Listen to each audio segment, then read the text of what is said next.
GST परिषद की 55वीं बैठक के बाद केंद्रीय वित्त मंत्री निर्मला सीतारमण ने प्रेस कॉन्फ्रेंस की। इस दौरान उन्होंने कहा कि अगर आप पुराने वाहन खरीदने को इच्छुक हैं तो अब इस पर 18% जीएसटी देना होगा। पहले यह दर 12% थी, लेकिन यह दर तब लागू होगी जब किसी कंपनी से आप खरीद रहे हैं। अगर कोई व्यक्ति किसी दूसरे व्यक्ति को बेच रहा है तो कोई टैक्स नहीं लगेगा। नई ईवी पर पहले की तरह 5% जीएसटी की दर लागू रहेगी। इसके साथ ही यह भी स्पष्ट कर दिया गया है कि लोन की शर्त नहीं मानने वाले ग्राहकों पर बैंक या वित्तीय संस्थान कोई जुर्माना लगाते हैं तो अब उस पर कोई जीएसटी नहीं लगेगा। जीवन और स्वास्थ्य बीमा प्रीमियम, विमानन ईंधन और फूड डिलीवरी प्लेटफॉर्म पर टैक्स को कम करने का फैसला जनवरी की बैठक में होगा।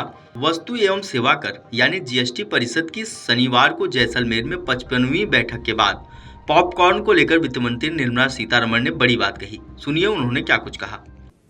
From the morning, there's a lot of speculation in the media. And as a result, there's a lot of speculation in the social media. अरे पॉपकॉर्न के ऊपर भी डाल रहे हैं टैक्स। मैं मीडिया से हाथ जोड़कर रिक्वेस्ट करती हूं, ये पूरे प्रेस मीट हम करते हैं हर जीएसटी काउंसिल के बाद, और टैक्स ऐसे विषय है जिसमें बहुत लेयर्स होता है। कोई आंख बंद करके टैक्स लगाते भी नहीं है और आंख बंद करके हटाते भी नहीं है। पूरे विषय समझने के बाद प्लीज आपके मीडिया में चलाइए। पॉपकॉर्न के ऊपर टैक्स, मैं इसका पूरे पृष्ठभूमि आपके सामने रखना चाहती हूं। Salted popcorn, caramelised popcorn, plain popcorn, ऐसे स्टेट्स हैं जहां नमकीन के नाम में पॉपकॉर्न सॉल्टेड भी सेल होता है कि नहीं? नमकीन है वो, मगर जब पॉपकॉर्न सॉल्टेड सिर्फ नहीं है, उसमें कैरामलाइज्ड पॉपकॉर्न भी मार्केट में आता है एडेड शुगर के साथ। एडेड शुगर के चीज हर एक में रेट एक है, नमकीन के ऊपर रेट कम है। सो कैरामलाइज्ड पॉपकॉर्न का ट्रीटमेंट के ऊपर सब लोग विस्तार से चर्चा की। When you talk outside it looks silly, अरे पॉपकॉर्न के ऊपर इतना चर्चा चाहिए क्या? मगर हर आइटम के ऊपर फिटमेंट कमेटी में स्टेट्स भागीदारी लेकर चर्चा करने के समय वो क्लियरली बोलते हैं एडेड शुगर वाली चीज को तो हम ट्रीटमेंट अलग ही देते हैं, चाहे वो ड्रिंक हो, कार्बोनेटेड ड्रिंक हो, जूस हो, जिसमें एडेड शुगर है। इसीलिए पॉपकॉर्न का ट्रीटमेंट में जब तक वो नमकीन है, सॉल्टेड है, मसाला एडेड है, चटपटा मसाला है, चिली पाउडर है, कुछ हो, सब 5%, am I right? 5%. But when it has added caramelized sugar, it is no longer नमकीन, इसीलिए उसका रेट अलग है। वो थोड़ा आपके प्रेस नोट में हम विस्तार से उसका एक्सप्लेनेशन दे रहे हैं। विषय को समझकर प्लीज जितने भी आपके मीडिया के द्वारा स्प्रेड करना है करिए। आपको बता दें कि वित्त मंत्री ने कहा कि पहले से पैक और लेबल के साथ पॉपकॉर्न पर 12% का टैक्स लगाया जाएगा। अगर इसमें चीनी मिलाई गई है तो उस पर 18% की दर से जीएसटी लागू हो रहेगा।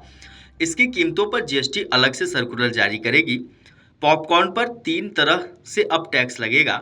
इसके साथ ही जीएसटी परिषद बाउचर के लेन देन पर कोई जीएसटी नहीं लगाने का फैसला किया गया है, क्योंकि वे न तो वस्तुओं की आपूर्ति हैं और न ही सेवाओं की आपूर्ति। बाउचर से जुड़े प्रावधानों को भी सरल बनाया गया है।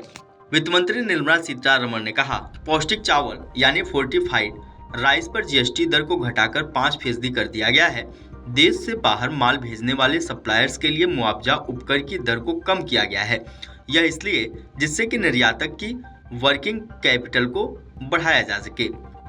सीतारमण ने यह भी स्पष्ट किया, किसानों की ओर से आपूर्ति की जाने वाली काली मिर्च और किशमिश पर कोई जीएसटी नहीं लगेगा। 2000 रुपए से कम के भुगतान पर पेमेंट एग्रीगेटर्स को जीएसटी से राहत मिलेगी, लेकिन यह राहत पेमेंट गेटवे और फिनटेक सेवाओं को नहीं मिलेगी। 50% फ्लाई ऐश वाले एसीसी ब्लॉक्स पर 12% जीएसटी लगेगा। सतह से हवा में मार करने वाली मिसाइलों पर inter state goods and services tax यानी जीएसटी की छूट को बढ़ा दिया गया है। महंगे होटल के अंदर बने रेस्टोरेंट में खाने पर 18% जीएसटी लगता रहेगा। इसे घटाकर 5% करने का प्रस्ताव था। इसमें किसी बदलाव को मंजूरी नहीं दी गई है। 7500 रुपए से ज्यादा रूम प्रति रात वाले होटलों को राहत देने का प्रस्ताव रखा गया था, लेकिन इस पर कोई फैसला नहीं हुआ है। केंद्रीय वित्त मंत्री निर्मला सीतारमण ने कहा कि 50% से अधिक फ्लाई ऐश वाले एसीसी ब्लॉकों पर 12% जीएसटी लगेगा। काली मिर्च चाहे ताजी हरी काली मिर्च हो या सूखी काली मिर्च हो, किशमिश जब किसी किसान की तरफ से आपूर्ति की जाती है तो उस पर जीएसटी नहीं लगेगा। ऋण शर्तों का पालन न करने पर बैंकों और एनबीएफसी की तरफ से वसूले गए दंडात्मक शुल्क पर लेवी पर कोई जीएसटी देय नहीं होगा। Video desk Amar Ujala. अगर आप ये वीडियो YouTube पर देख रहे हैं तो हमारे चैनल को सब्सक्राइब कर बेल आइकन दबाएं और Facebook पर देख रहे हैं तो हमारे पेज को लाइक करें। 8 मिलियन प्लस सब्सक्राइबर, आपके इस भरोसे के लिए बहुत धन्यवाद।